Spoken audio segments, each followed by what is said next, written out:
Student, তোমরা যারা ক্যালকাটা ইউনিভার্সিটির আন্ডারে 5th সেমিস্টারের ছাত্রছাত্রী আছো এবং তোমাদের বাংলা সাবজেক্টটা মাইনর সাবজেক্ট হিসাবে আছে, তোমাদের জন্য আজকের ক্লাসটা খুবই গুরুত্বপূর্ণ। আজকের ক্লাসে তোমাদের 5th সেমিস্টারে যে দুটি মাইনর পেপার পড়তে হবে, এই দুটি পেপারের 100% কমনযোগ্য সাজেশন নিয়ে আলোচনা করব। এবং তোমরা জানো যে তোমাদের 5th সেমিস্টারে বাংলা মাইনর সাবজেক্টের সিলেবাস কিন্তু অনেক বড় সিলেবাস, এবং সেক্ষেত্রে তোমাদের পরীক্ষার ডেটও মানে প্রত্যক্ষভাবে নাই বলা হোক, পরোক্ষভাবে তোমাদের পরীক্ষার ডেট জানিয়ে দেওয়া হয়েছে। কারণ জানুয়ারি মাসের 9 তারিখে তোমরা অ্যাডমিট কার্ড পাচ্ছ, 2026 15-16 তারিখের মধ্যে তোমাদের পরীক্ষাটা কিন্তু শুরু হয়ে যাবে 5th সেমিস্টারে। এবং এত বড় সিলেবাস, তার উপরে বাংলার মাইনর সাবজেক্টে, বিশেষ করে তোমরা যারা অন্য সাবজেক্টে অনার্স নিয়েছো, তোমাদের অনার্সের একটা চাপ আছে। দেখে নাও তোমরা বাংলা মাইনর সাবজেক্টে কোন প্রশ্নগুলোকে গুরুত্ব দিয়ে করবে। আমি একটা সাজেশন তো তোমাদের তৈরি করে দিয়েছি, তবে সেই সাজেশনের মধ্যেও যেগুলো অধিক গুরুত্বপূর্ণ প্রশ্ন তার পাশে স্টার চিহ্ন দিয়ে দিয়েছি। চলো তোমাদের আমি স্ক্রিন রেকর্ডের মাধ্যমে সম্পূর্ণ সাজেশন দেখাচ্ছি, দেখে নাও। এবং তোমাদের এই বাংলা সাবজেক্টের, বাংলা মাইনর সাবজেক্টের অনেকে তোমরা স্টাডি মেটেরিয়াল পারচেস করতে চাইছিলে, অনেকে যোগাযোগ করছিলে স্যার স্টাডি মেটেরিয়াল রেডি হয়েছে কিনা। তোমাদের বলে রাখি, বাংলা মাইনর সাবজেক্টের স্টাডি মেটেরিয়াল তোমাদের জন্য সম্পূর্ণভাবে রেডি আছে। তোমরা যারা স্টাডি মেটেরিয়ালও পারচেস করতে চাইছো, তোমরা যোগাযোগ করতে পারো।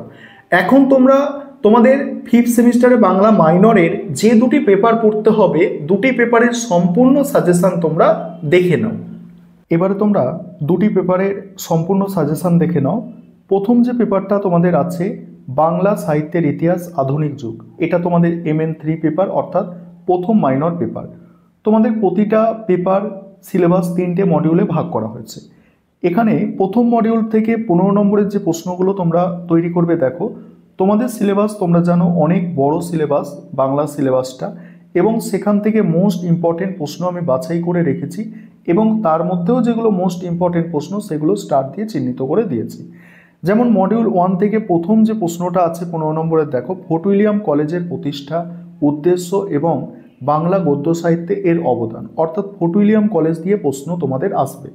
পরের প্রশ্ন আছে রাজা রামমোহন রায়, রাজা রামমোহন রায়ের বাংলা গদ্যরীতি এবং সাহিত্য ভাবনা বিশ্লেষণ করো, তাকে আধুনিক বাংলা গদ্যের জনক বলা হয় কেন। পরের প্রশ্ন ঈশ্বরচন্দ্র বিদ্যাসাগরের গদ্যশৈলী ও প্রবন্ধ সাহিত্যের পরিচয় দাও, বাংলা সাহিত্যের ইতিহাসে তার গুরুত্ব নির্ণয় করো। নেক্সট আছে দেখো বঙ্কিমচন্দ্র চট্টোপাধ্যায়ের প্রবন্ধকার রূপে কৃতিত্ব আলোচনা করো, তার প্রবন্ধগুলির শ্রেণীবিভাগ করো। দেখো যেগুলো স্টার দেওয়া আছে এগুলো হচ্ছে মোস্ট ইম্পর্টেন্ট প্রশ্ন, এগুলো কোনোভাবেই তোমরা বাদ দেবে না, এবং পারলে সমস্ত প্রশ্নই তৈরি করবে, কারণ খুব প্রশ্ন কিন্তু এখান থেকে কম দেওয়া হয়েছে তোমাদের সিলেবাস অনুযায়ী।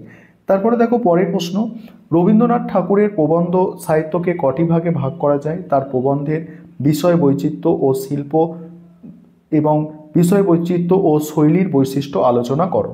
পরের প্রশ্ন মোস্ট ইম্পর্টেন্ট প্রশ্ন, প্রথম দেখো প্রমোদ চৌধুরীর সবুজপত্র পত্রিকার উদ্দেশ্য কী ছিল, বাংলা গদ্য সাহিত্যে তিনি চলিত ভাষার প্রচলনে কিভাবে নেতৃত্ব দেন।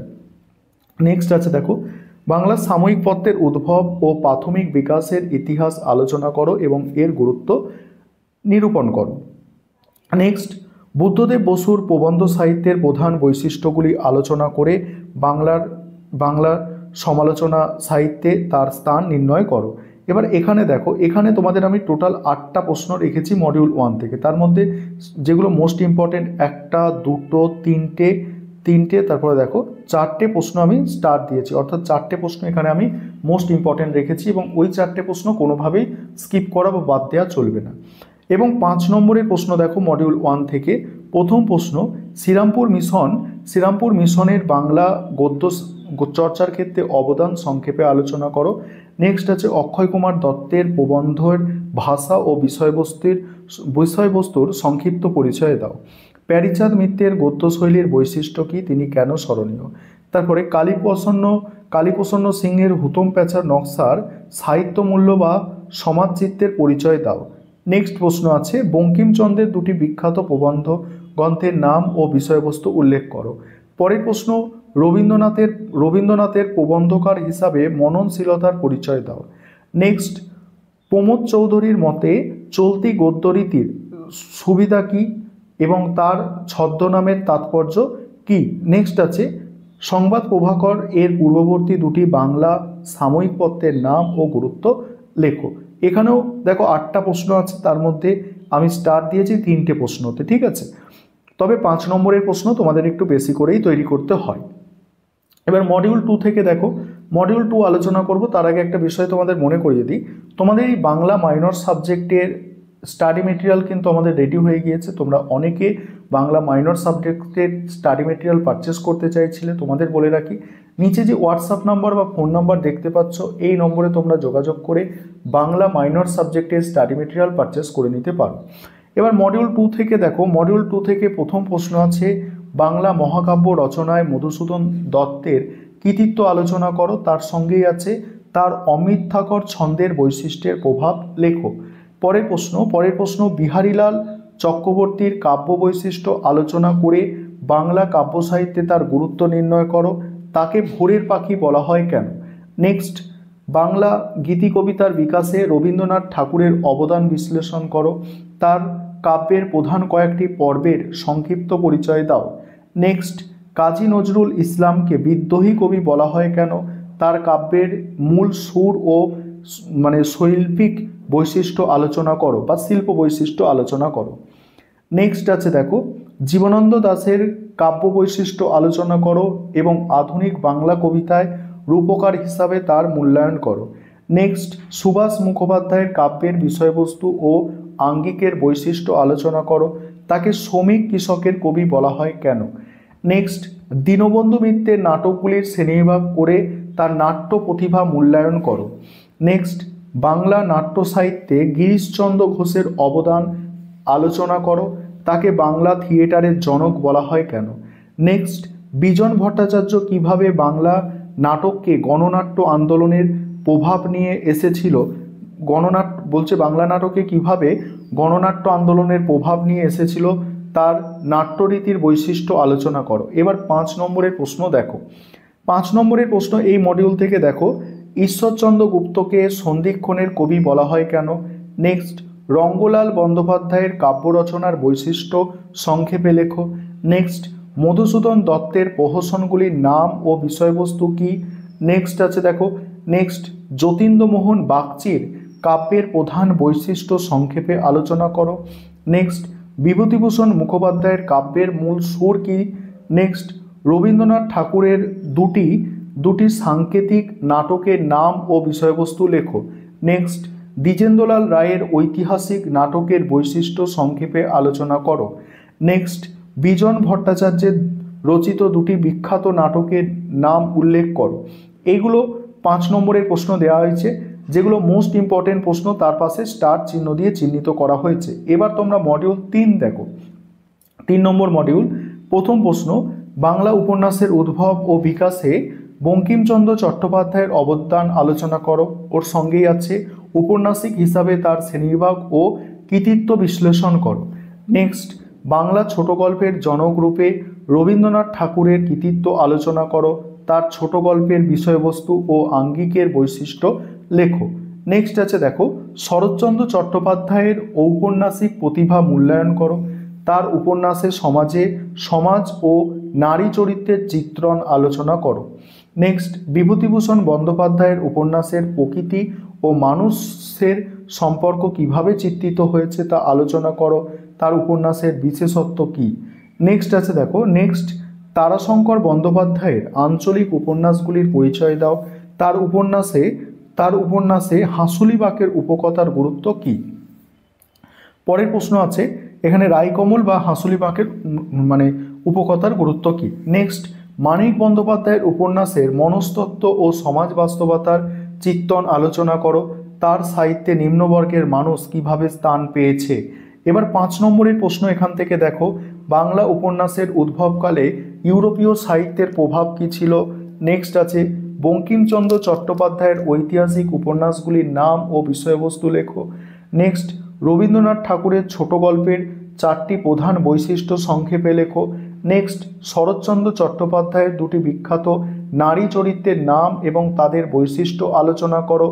পরের প্রশ্ন, বিভূতিভূষণ বন্দ্যোপাধ্যায়ের দুটি উল্লেখযোগ্য উপন্যাসের নাম ও তাদের মূল বক্তব্য সংক্ষেপে লেখো। পরের প্রশ্ন, তারাশঙ্কর বন্দ্যোপাধ্যায়ের রায়কমল বা কবি উপন্যাসের মূল বিষয়বস্তু কি? পরের প্রশ্ন, মানিক বন্দ্যোপাধ্যায়ের পুতুল নাচের ইতিকথা বা পদ্মা নদীর মাঝির সংক্ষিপ্ত পরিচয় দাও।